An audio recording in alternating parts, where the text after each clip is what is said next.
Cette statue était faite de chair dorée et d'ivoire vivant. Dans la Grèce antique, la technique s'appelait chryséléphantine. Le mot vient de chrysos, l'or, et éléphantinos, l'ivoire. Les sculpteurs assemblaient plusieurs matières précieuses pour créer des divinités capables de dominer un temple entier.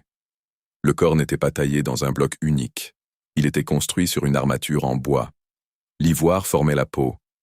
De fines plaques d'or couvraient les vêtements, les cheveux et les accessoires. Le résultat semblait impossible. Une statue brillait comme un trésor, tout en donnant l'impression d'avoir une peau humaine. Mais cette splendeur cachait une difficulté redoutable.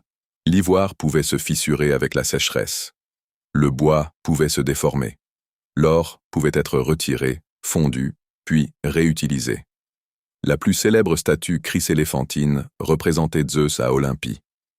Elle mesurait environ 13 mètres. Le dieu était assis sur un trône gigantesque, avec une victoire ailée dans la main et un sceptre monumental. Puis vient la révélation la plus frappante. Cette statue faisait partie des 7 merveilles du monde antique, mais elle n'existe plus aujourd'hui. Elle a probablement disparu après l'Antiquité, victime des incendies, des déplacements ou de la destruction des sanctuaires. Aucun fragment certain n'a survécu. Pourtant, des copies romaines, des descriptions anciennes et des pièces de monnaie permettent de reconstruire son apparence.